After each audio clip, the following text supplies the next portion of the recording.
జనసేన కోసం కష్టపడిన ఒక మండల స్థాయి నాయకుడు పవన్ కళ్యాణ్ గారి అపాయింట్మెంట్ తీసుకుని కుటుంబాన్ని అంతటినీ తీసుకుని పవన్ కళ్యాణ్ గారి దగ్గరికి వెళ్ళాడంట. చుట్టూ మీరు 5 సంవత్సరాలు కాదు గౌరవ ముఖ్యమంత్రి గారు తెలియజేసిన అధ్యక్ష, మీరు ఇంకొక దశాబ్దం కూడా ఈ రాష్ట్రానికి ముఖ్యమంత్రిగా కొనసాగుతుంది అన్నా. ఈవిడ మా అమ్మ నెలకి 1500 రూపాయలు ఇస్తామన్నారు కదా, అది ఎప్పుడు ఇస్తారన్నా? నాకు రాత్రి పూలు నిద్రపట్టినే ఇవ్వట్లేదు మా అమ్మ. దయచేసి అది చెప్పన్నా అని అంటే, తమ్ముడు నా దగ్గర దీనికి సమాధానం లేదు. చంద్రబాబు నాయుడు గారు నాకు చెప్పి ఆయన రాసిస్తే నేను చదవగలను తప్ప నా ఇండివిజువల్గా నేను నిర్ణయం తీసుకోలేను తమ్ముడు అన్నాడంట. చక్కగా జగన్మోహన్ రెడ్డి ఉండేటప్పుడు అన్ని పుష్కలంగా ఇంటికి సమృద్ధిగా అందేవి, బయటకు వెళ్ళకుండా రేషన్ వచ్చేది, పెన్షన్ వచ్చేది, అనుకున్నట్టు జరిగేవి. ఈరోజు నీ మాటలు విని మేము జనసేనకు ఓటేసాం, నేను నాకు రాత్రి పాలు నిద్రపట్టనివ్వట్లేదన్నా, ఏంటన్నా దీనికి సమస్య సొల్యూషన్ అని అంటే, సరేలన్నా ఈయన మా నాన్నగారు 50 సంవత్సరాలు నిండయ్యన్నా, పెన్షన్ ఇప్పుడు ఇస్తారన్నా, 20 నెలలు అవుతుంది కదా ప్రభుత్వం వచ్చానడంట. దానికి కూడా నా దగ్గర సమస్య లేదు, ఆయనే చెప్పాలన్నాడంట. సరేలన్నా మా తమ్ముడు ఈయన నిరుద్యోగ వృత్తి ఇస్తామన్నారన్నా, ఎప్పుడు ఇస్తారన్నా? 20 నెలలు అవుతుందన్నా.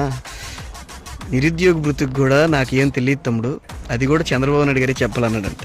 సరే అన్నా, ఈవిడ నా భార్య, ఇల్లు అన్నాం కదన్నా, జగన్మోహన్ రెడ్డి ఇల్లు ఇస్తానంటే మేము ప్రెస్టేజ్గా వద్దన్నామన్నా. 12-13 సంవత్సరాల నుంచి జనసేన అనుకొని తిరుగుతున్నాం. కూటమి ప్రభుత్వం వస్తే అన్న 4 సెంట్లు ఇల్లు ఇస్తానన్నాడు, 4 సెంట్లు ప్లేస్ ఇచ్చి ఇల్లు ఇస్తానన్నాడు. నువ్వు కంగారు పడుకు, ఇల్లు ప్లేస్ అన్నీ మనకు వస్తాయి అని మా ఆవిడకి నేను చెప్పాను. ఈరోజు ఇల్లు కూడా మనకి ఇంకా 20 నెలలు అవుతుంది రాలేదని మా ఆవిడ కనీసం పక్కలో కూడా రానియట్లేదన్నా, భోజనం కూడా పెట్టట్లేదన్నా అనేసి అన్నాడంట. పవన్ కళ్యాణ్ గారు దానికి కూడా, తమ్ముడు నా దగ్గర ఏమీ సమాధానం లేదు, ఆయన చెప్తేనే నేను చేయగలను అన్నాడంట. సరే అన్నా, ఇంతకీ మా నాయకుడు ఎవరనంటే మేము ఏం చెప్పాలన్నా అని అన్నాడంట. తమ్ముడు మీ నాయకుడి కానీ నా నాయకుడి కానీ చంద్రన్నని చెప్పెళ్ళి అన్నాడంట. సర్లే ఈయనంటే పోనీ ఆయన అభిమానం కాబట్టి ఆయన అంత బేగ ఏం అనలేపాడు. కానీ ఈ మండల స్థాయి నాయకుడు వాళ్ళ అమ్మగారు టక్కన లేచి చెప్పు తీసి టప్పని కొట్టిందంట. కొట్టగానే పవన్ కళ్యాణ్ గారి నోట మాట రాలేదంట. వెంటనే ఈయన అన్నాడంట, ఎవరు మండల స్థాయి నాయకుడే, మా అమ్మ కొంచెం ఆవేశమన్నా, కొంచెం పల్లెటూరు గడ తెలీదు, నువ్వు చెప్పినవన్నీ ఆవిడకి చెప్పానన్నా నేను.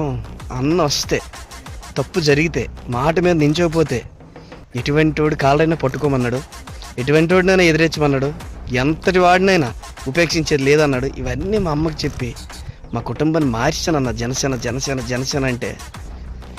అందుకే అన్న మా అమ్మ నువ్వు చెప్పినవన్నీ చేయలేకపోయావుగా టక్కన కొట్టిందన్న, మనసులో పెట్టుకోక, ఈ విషయం ఎక్కడ బయటికి చెప్పగానే అన్నాడంట.